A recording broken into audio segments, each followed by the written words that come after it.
We often reach a point where ordinary speech fails.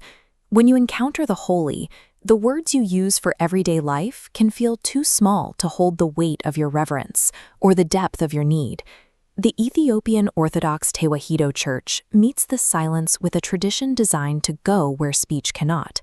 It is an ancient practice, deeply rooted in the belief that the human voice is most powerful when it is raised in song. This heritage is as solid as the churches of Lalibela, carved into the volcanic rock centuries ago. The spiritual foundation is just as deep, providing a structure for the soul to climb toward God. While modern society often treats music as a passive background for entertainment, the Orthodox tradition treats sung prayer as a vital, active labor. It requires the engagement of the mind, the breath, and the body. In this tradition, worship is an ascending journey. Believers do not merely recite their intentions, they physically inhabit them, turning every syllable into a musical movement aimed toward the divine.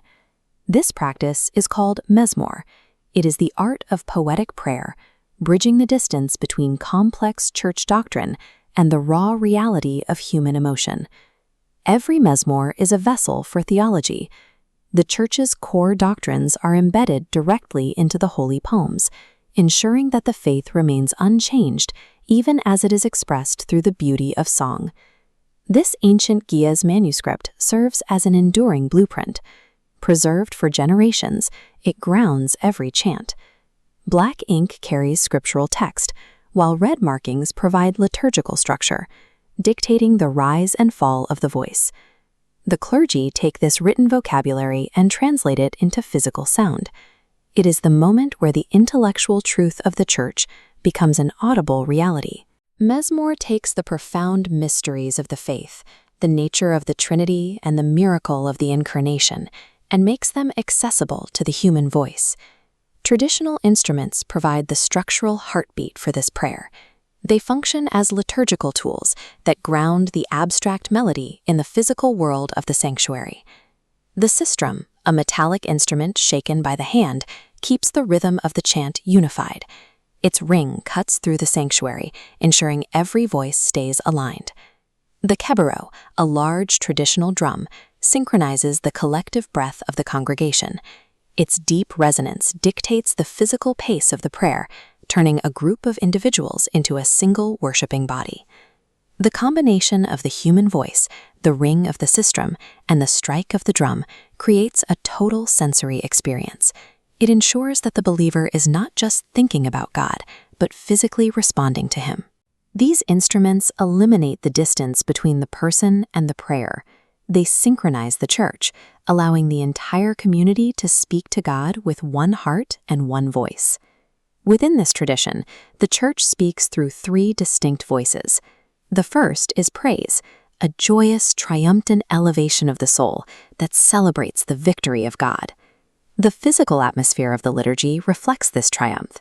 Through the rising incense and the rhythmic strike of the kebero, the congregation enters a shared state of gratitude and wonder. The second voice is repentance. Mezmur provides a structured way to express sorrow for sin. It gives the believer a vocabulary for humility, allowing them to return to God through a path of poetic honesty. The third voice is devotion. This is the quiet consistency of the spiritual life. The rhythm of the hymns becomes an internal guide for the believer, shaping posture and peace long after they have left the church building. Together, these three voices provide a complete spiritual map. They ensure that for every season of a human life, whether joyous, sorrowful, or quiet, there is a mezmur to carry the soul. For the beginner, the first step is simply to listen. You do not need to master the language or the instruments immediately. You only need to enter the rhythm and understand the intent behind the words. As the repetition of the chant and the steady pulse of the drum take hold, the effort of learning begins to fade. The mind stops analyzing the song and starts inhabiting the prayer. In this space, the ritual becomes an atmosphere. The physical sound of the sanctuary creates a bridge to a felt spiritual union, where the believer experiences the presence of God. This is the resolution of the ascending journey. Through Mezmur, the ancient truths of the Church become a living, felt